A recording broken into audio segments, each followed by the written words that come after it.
So, finding a comfortable seat, we'll just do a short grounding practice.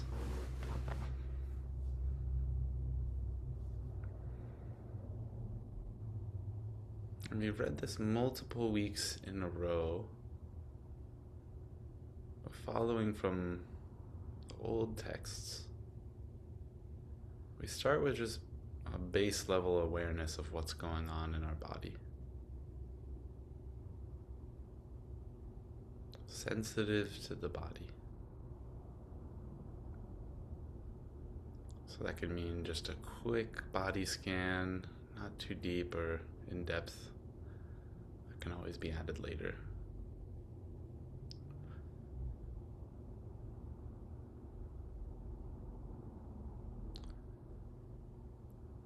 Could mean just resting for a few seconds in different body parts, or feeling the outline of your skin around your body and then sensing what's underneath the skin.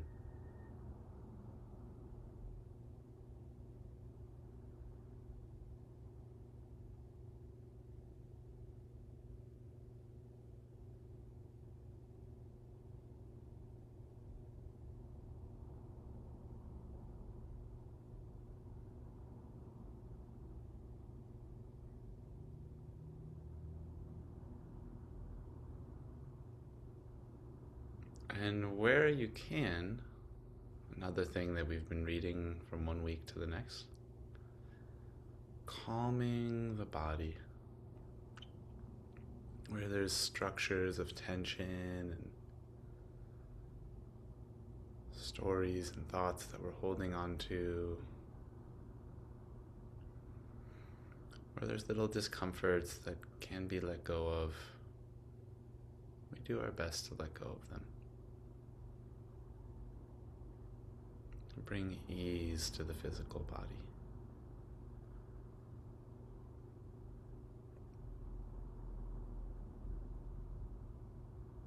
And as we have in the past, we'll warm up our sense of applying attention, hearing the moment the bell rings, and sustaining attention, hanging out with it as it fades away. Let's go for that.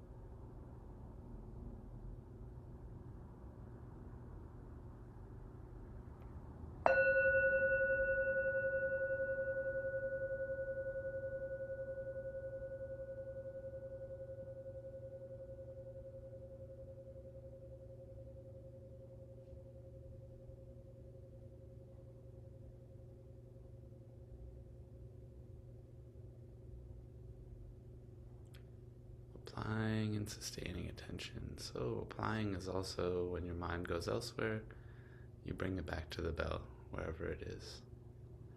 And sustaining, we just smoothly hang out and let our attention, let our mind fade with the breath.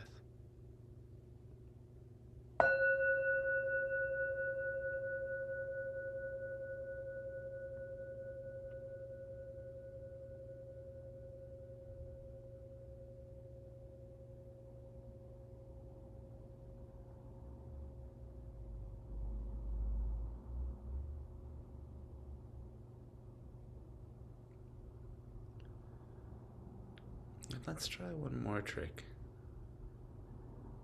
Let's try, after the bell fades, see if you can just hang out in that quiet space for just a minute. Like resting, like finding this brief balance point, a little bubble. Won't pop or won't stay around forever, it'll pop. Feeling that bubble of quiet that the bell leaves behind. And resting there a moment.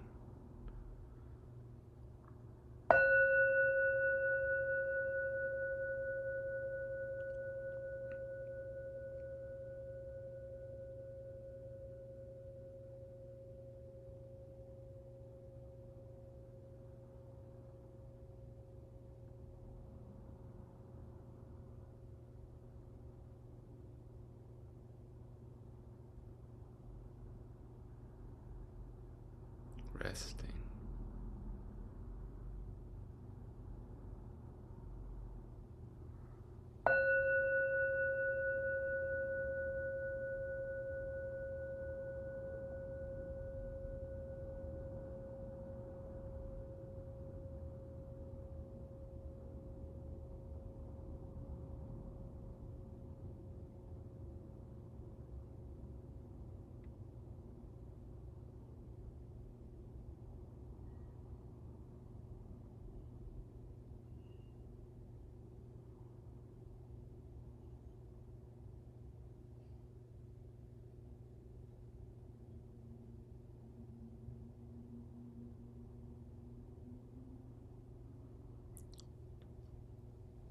Begin to transition back, perhaps visually, but seeing if you can remember in your body this resting place and bring some of it with you as you come back.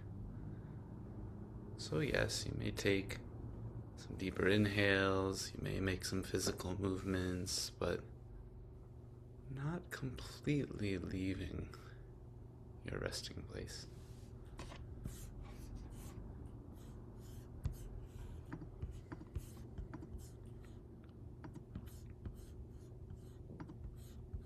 I will share my screen.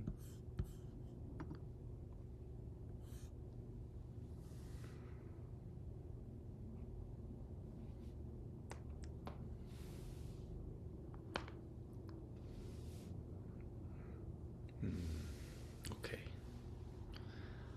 So we're continuing in our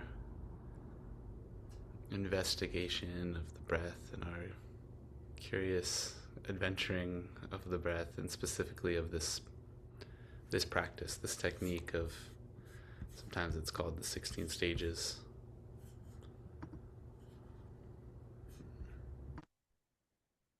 And I'll go through quickly some things that we've already gone through, so we won't dwell too long on these.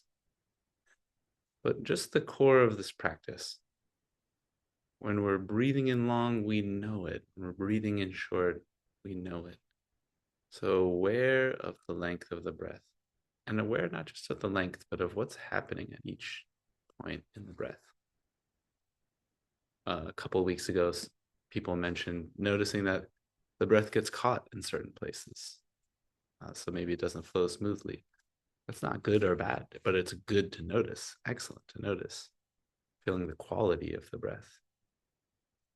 This is kind of a short version of saying that. We did this already today. Breathing in sensitive to the entire body. This is our foundation for practice.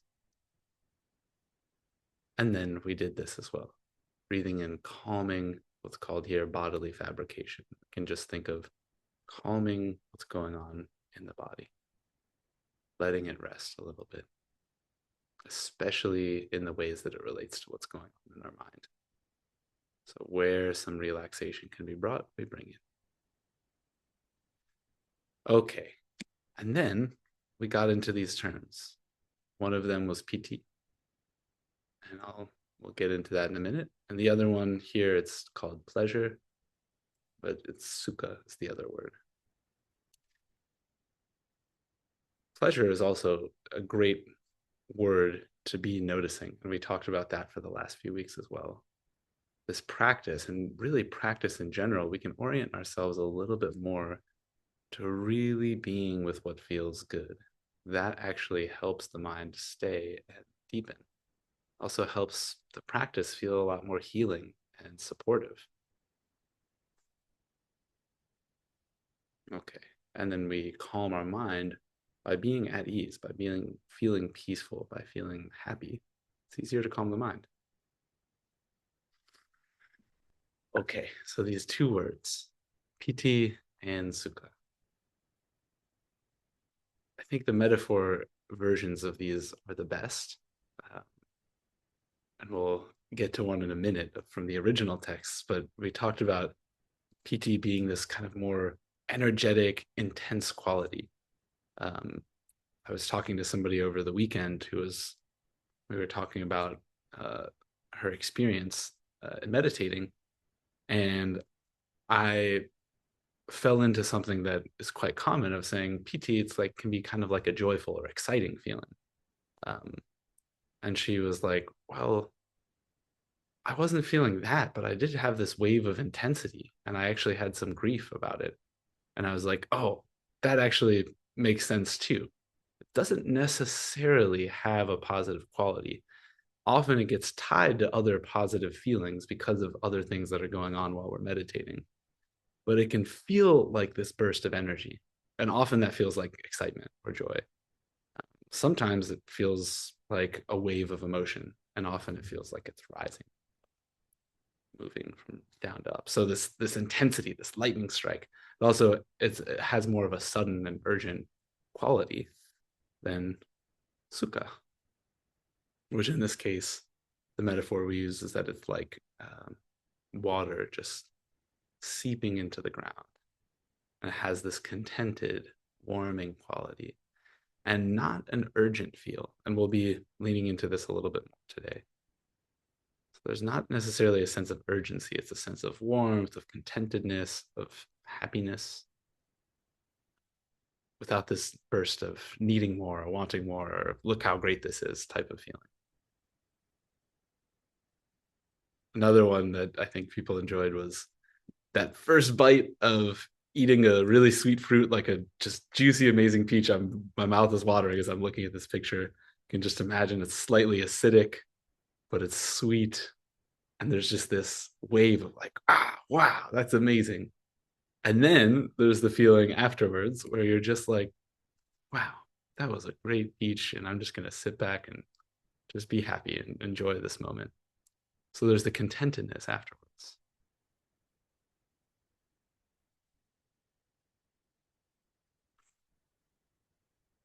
The original description, which I think is the most beautiful and poignant and kind of points us to the difference between these two, is this metaphor, this simile used in the ancient texts in the Samapaddana Sutta.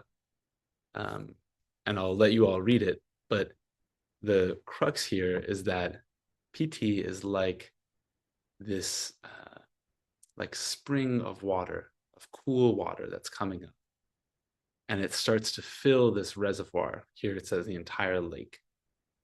So it's this spring that's welling up. And then as the lake fills up, kind of moves outward and becomes the still, placid, but still sweet, cool lake. So that's another way to understand these different qualities. These are qualities that naturally come up in our experience.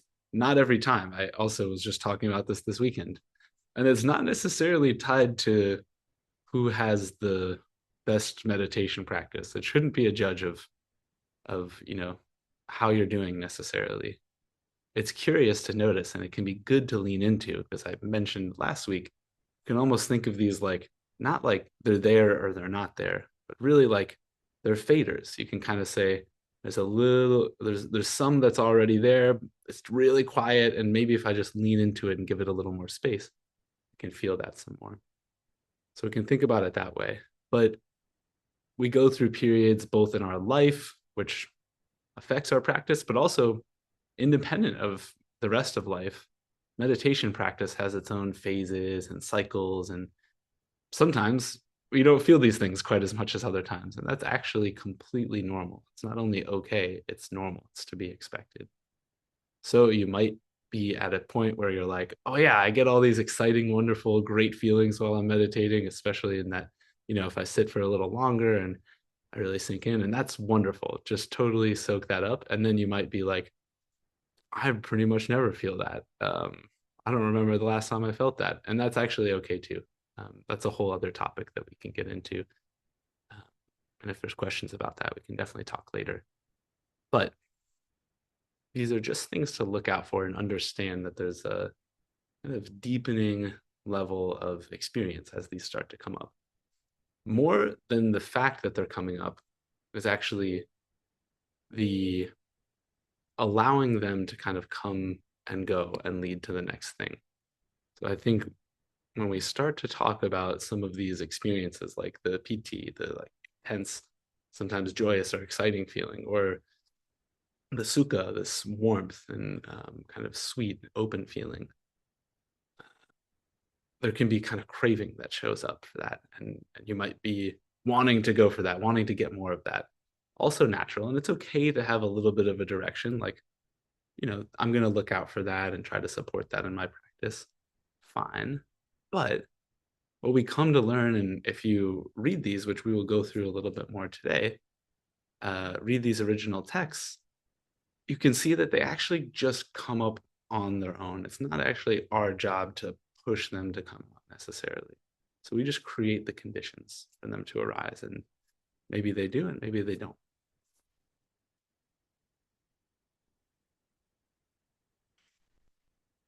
So for those of you who were at the kind of opening workshop before week one started, you got a little bit of a flavor of kind of what all of the different 16 stages have to offer. So far, we've done the counting and the following, and we've done all of the different lengths of breath. Today, we're going to add in one other way of paying attention to the breath, which is the touching. So we're at 12 out of 16 stages. Rather than thinking about this as memorizing 16 different stages, really just knowing that there are 4 different lengths of your breath. And as you get more familiar with those different lengths of breath, it's actually for you to play with and decide how long each breath is. So you get to kind of be the captain of that ship. You're not necessarily just going by the book. You're going by what your body is telling you. So there's these different lengths of breath, and then there's 4, and really, as you'll see, really just these 3 different ways of attending to the breath. There's kind of a 4th skill that we'll learn next week, but it's not directly attending to the breath. So really there's these 3 different ways of attending to the breath, 2 of which I think felt pretty intuitive to most of us. And this one I think will as well.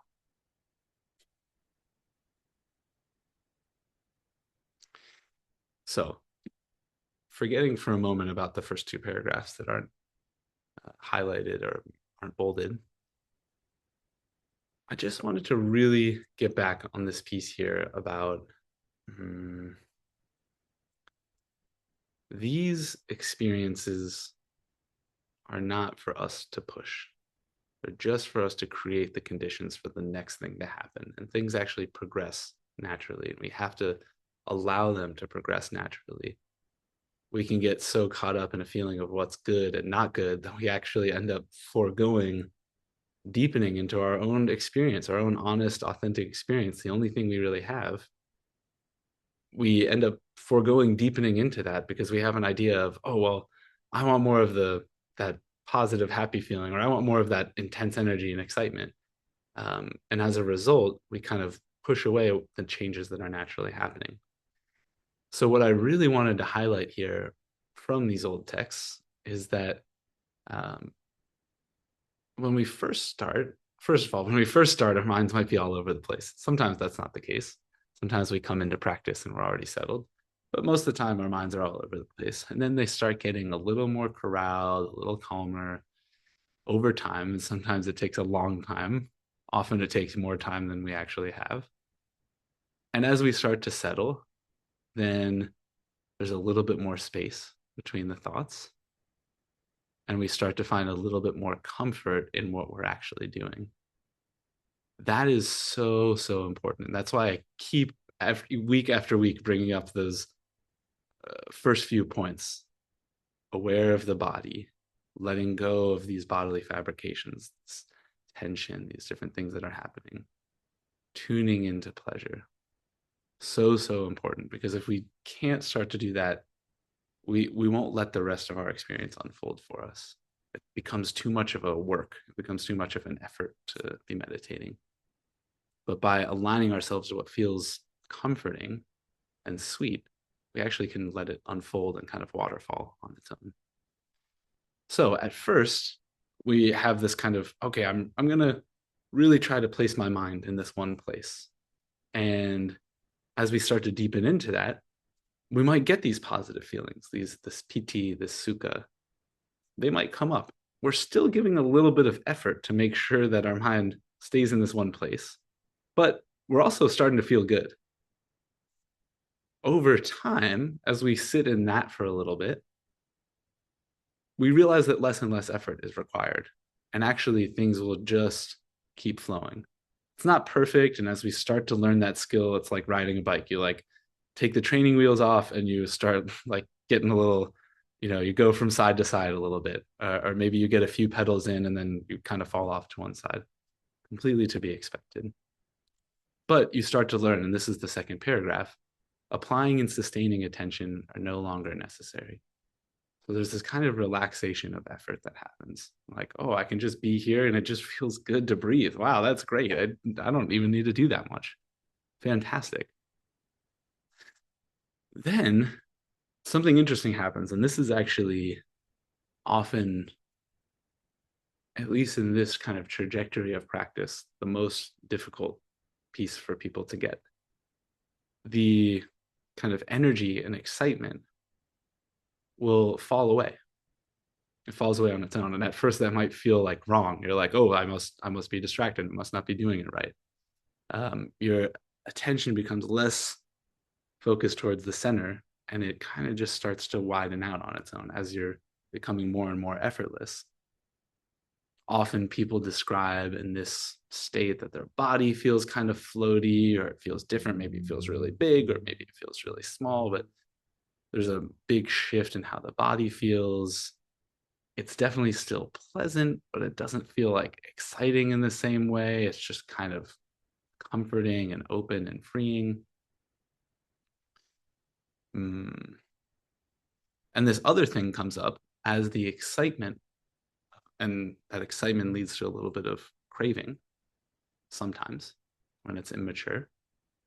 As that excitement falls away, there's room for more of what you would call equanimity to arise. And of course, as we mentioned, these are all faders, right? There's already some amount of equanimity there, but that kind of fader on equanimity gets to come up a little bit. And there's just a more general sense of okayness with whatever is happening. And that might actually even, your attention can widen out and start to include more of your experience. So sometimes you actually end up noticing a little bit more of your thoughts as you start to transition into this. And again, that could feel like that's wrong, or I must be losing focus. It's actually just that your attention, the shape of your attention is changing. And just be curious about that and allow the shape of your attention to do what it does. Trust that your mind is figuring it out.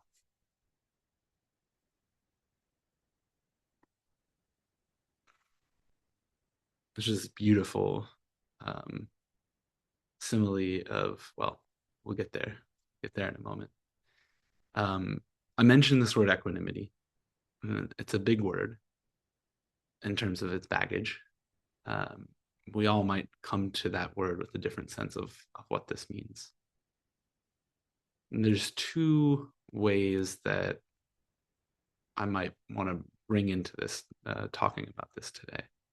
So one is equanimity has space for whatever is happening. It's not actually that your experience is just placid and calm, but it's that there's this sense that this is the foundational or base state. And so some mental chatter might happen, some sound might happen outside that, takes your attention in some way. But the core base state of this is just a beautiful mountain lake, that doesn't change. And it just returns to stillness afterwards. That is equanimity. Equanimity is not that nothing is happening at all. It's just that there's not a reaction so much to what is happening. So we can think of equanimity as a lack of reactivity to what's happening, rather than that only good stuff is happening, or that nothing is happening. Because we're not reacting, you end up experiencing that a lot less is happening, because so much of what's happening for us in our normal moment-to-moment experience is actually just our reactions. That fills up our experience from one moment to the next. So it turns out that a lot less actually is happening, which is incredibly pleasant. But That's not what equanimity is. Equanimity is that there's no reactions to what's happening. And as a result, there's no reactions, so there's a lot less happening. So we pulled up a little piece of this sutta earlier, the one that was talking about the spring that was welling up and filling up this lake. Wow, what a glorious description. There's another description for this state that we're talking about now, and beautiful in its own right. So you can imagine, and in this case, it's a lotus, but you can imagine really any plant. Could be a lily, could be even certain types of creatures that are born soaked in water. And in this case, it's immersed, it's flourishing without rising to the surface. So there's just this quiet stillness, almost some kind of like bubble that's keeping the world out in a sense. Except the world can come in. It's just that it's a bubble of non reactivity. So that's this space underneath the water. And the whole body, in this case, our own body, is fully filled up. We're just soaking in this sense of, we could call okayness, of non reactivity, and a gentle sense of happiness with it. Pretty good. It's also this note that it's devoid of what it's calling rapture, which is yet another translation that people use for PT. So it's devoid of this excitement or this intensity or this joy.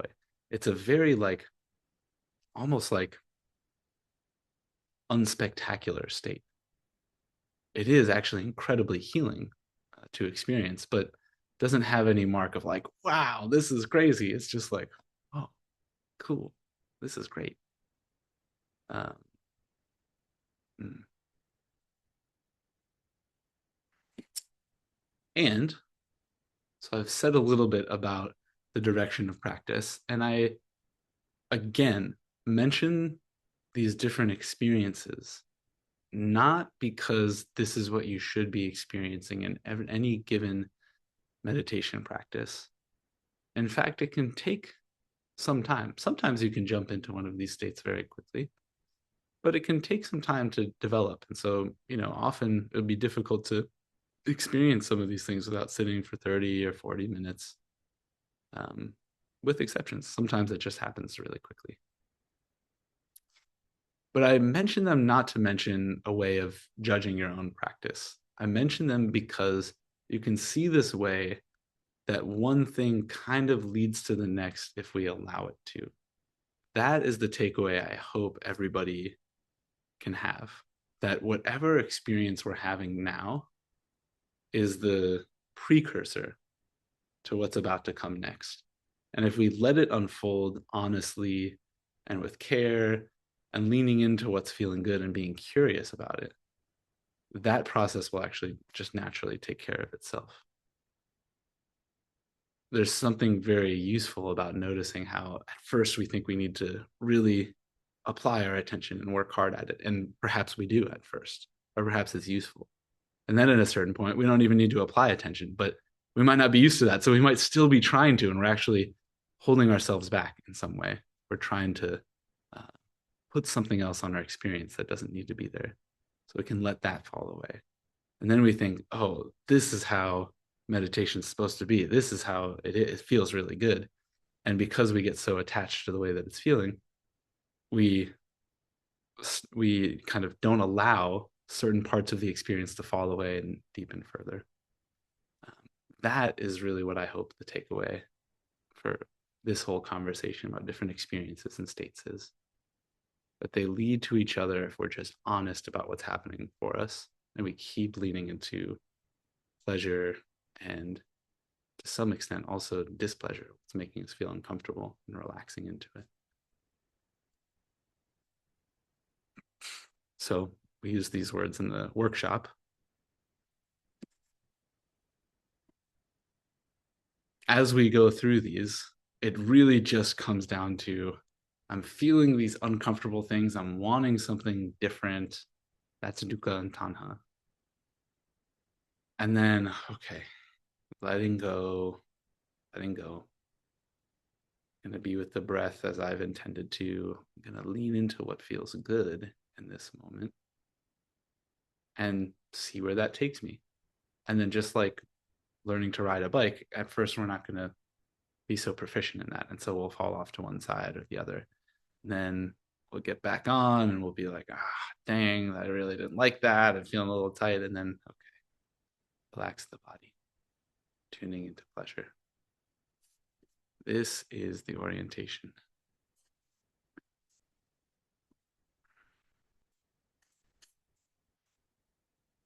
That, get into a short practice. Lost everybody. Here you are. Let's get into a short practice.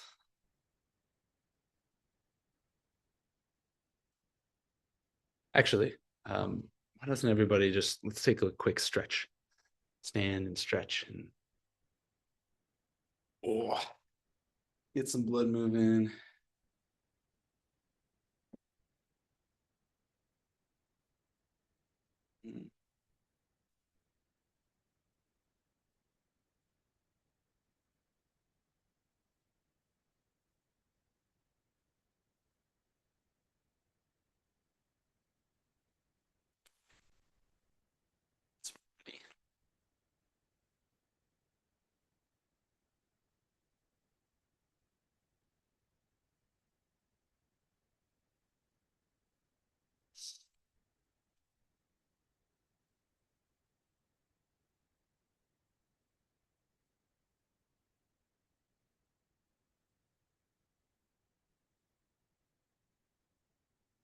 We'll begin the same way, settling into the body in what ways we can.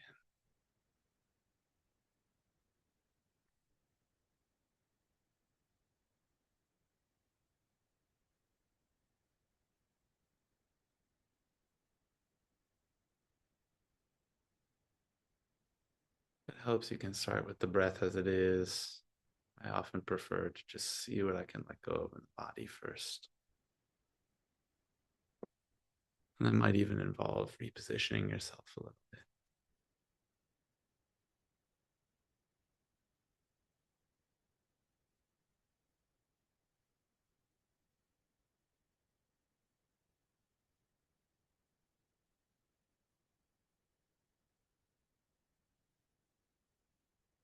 Let's tune to our breath.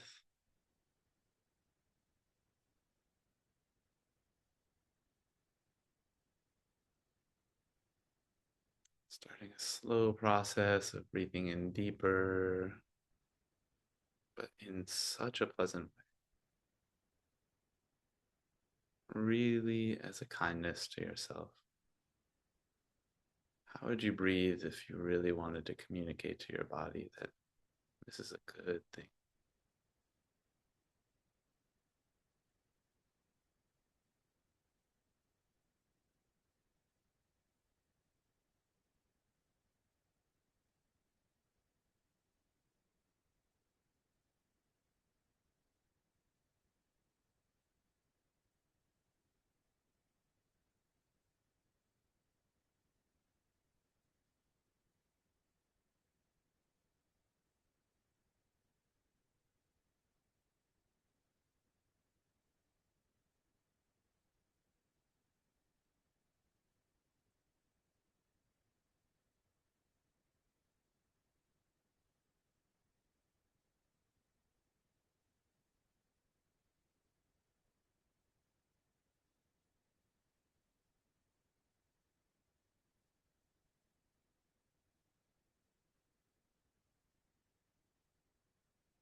And if you're not already, extending the breath to the longest comfortable breath.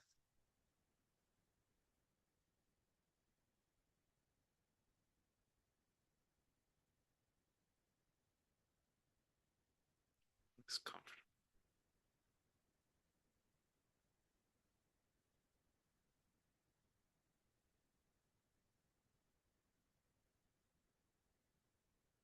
We'll attach the numbers 1 through 9 to the inhale and 9 through 1 to the exhale, and obviously modifying if you need to. This is the longest comfortable breath, not the longest possible breath. So standard way would be to inhale 1, 2, 3, 4, 5, 6, 7, 8, 9.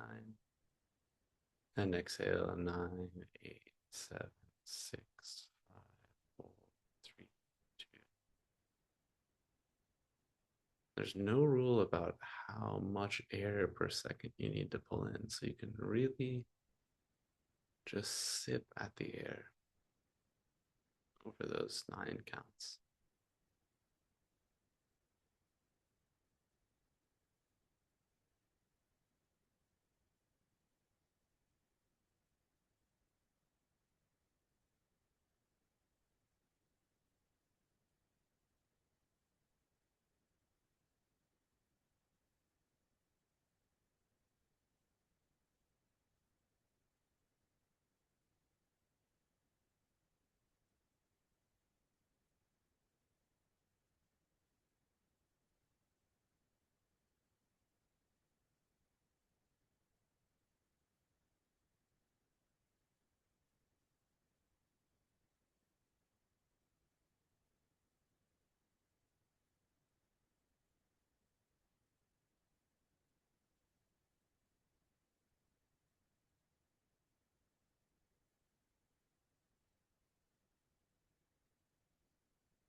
Let's shorten that breath just a little bit, so it's now the longer of counting.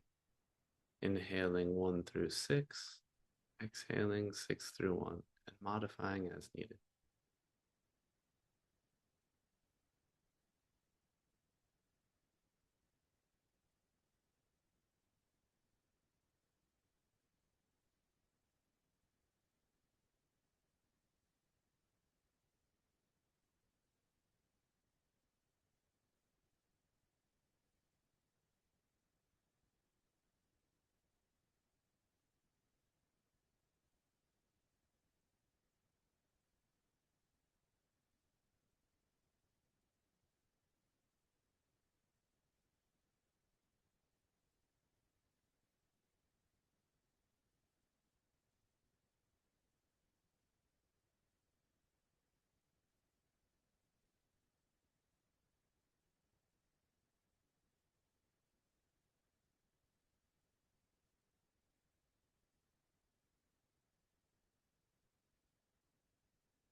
Let's shorten a little bit more to the shorter of counting.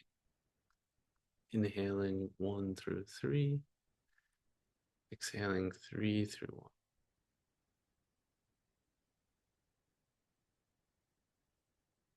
This is just a little bit shorter than the average breath. Still within range of what's comfortable.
Then we'll leave behind the count and just follow the breath in for this same length, following it down to the base of the throat and out from the throat, out of the nose.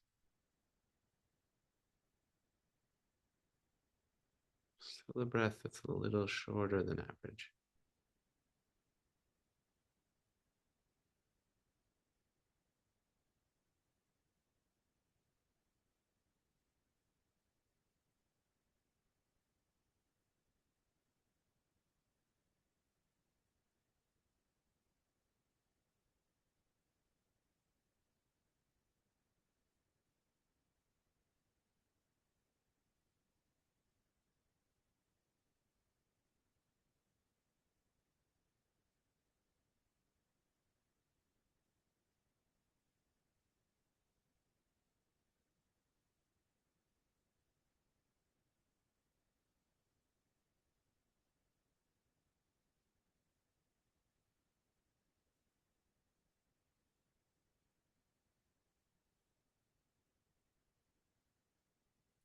Enters is the same as the breath outside.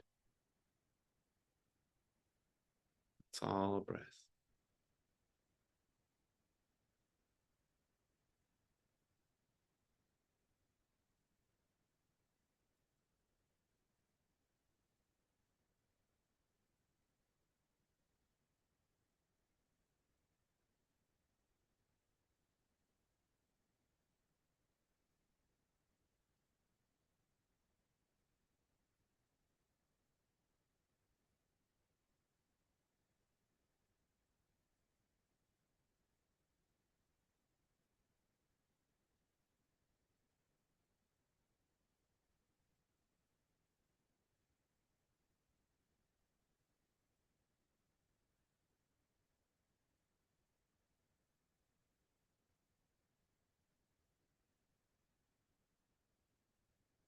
Take a spot to rest right in between your nose and your top lip.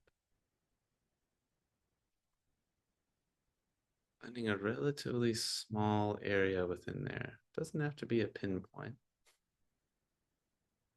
Maybe a little circle.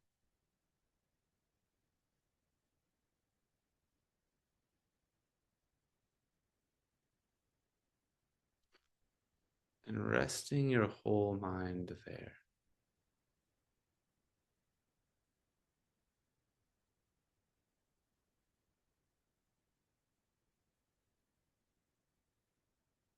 Don't try to hold your attention there where it needs redirection. You can always redirect it. But really have the frame be that your mind is resting there, like it's taking a bath. The breath is the water moving over and back. And the bathtub is just this one spot right between your nose and your lip.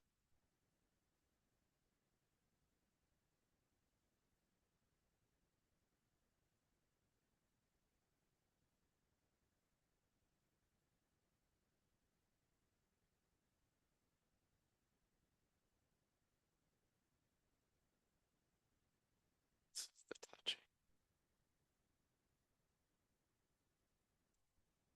Shorter of touching.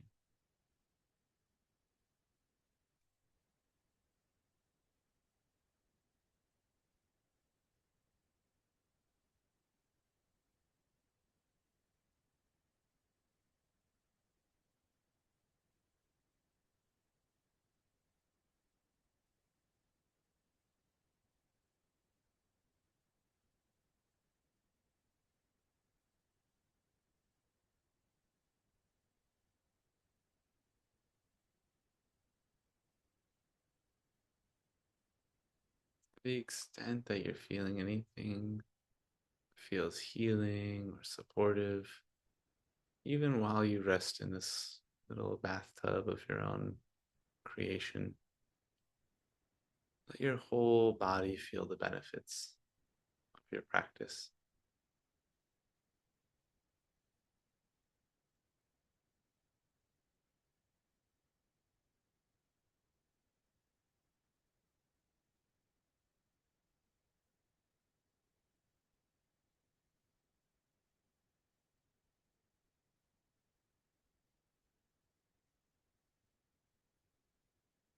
Keep our mind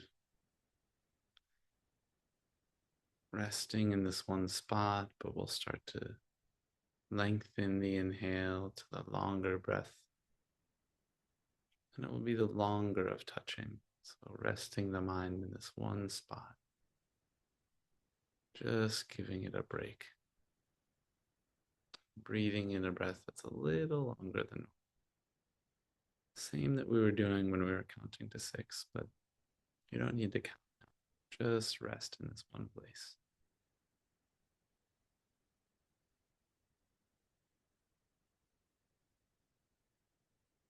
Don't worry about getting the exact length of breath right. That is not important. Just lengthen the breath. Enjoy practicing.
And lengthening further.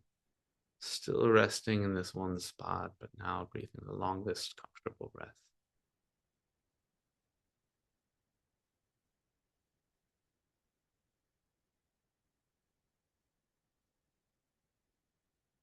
Letting the breath wash over your whole mind.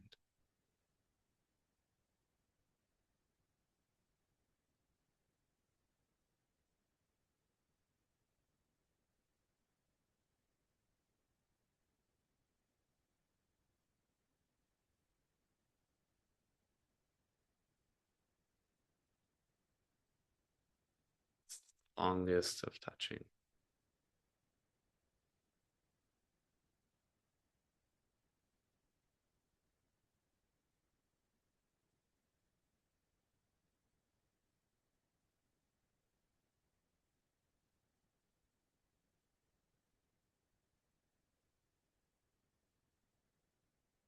Change to rather than just staying in this one point, now following. So following this longest breath in all the way down to the lower belly and following it back out all the way out of the nose. Longest of breath comes in down to the belly, breath goes out of the nose.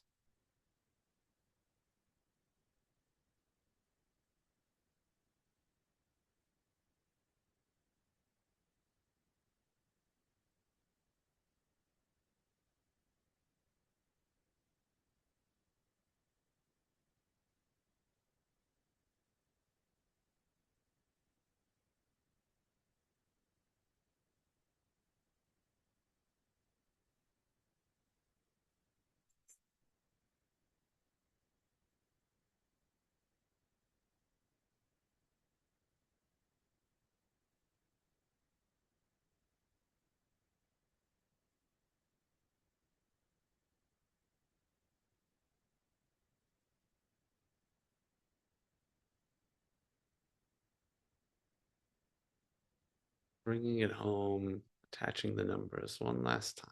1 through 9 on the inhale, 9 through 1 on the exhale.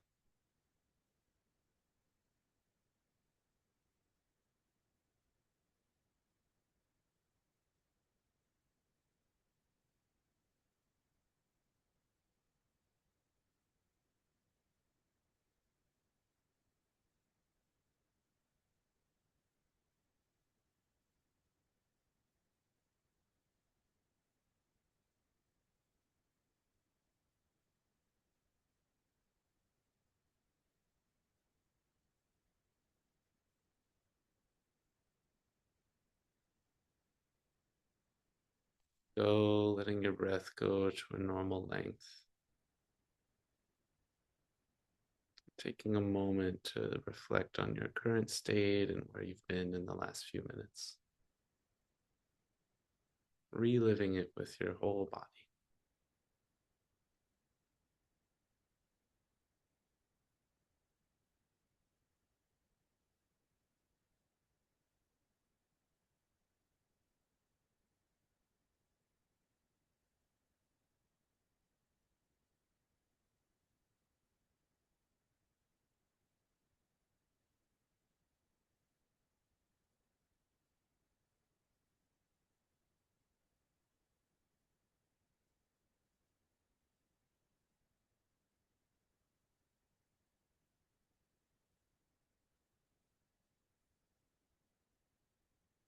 If you're ready, you can draw your practice to a close.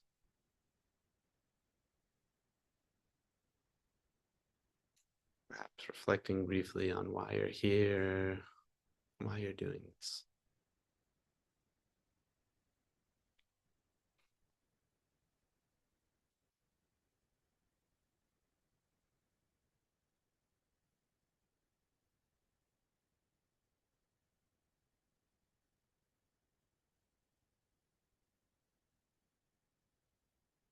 If you're ready, you can come back, close your practice with deeper inhales and some small movements.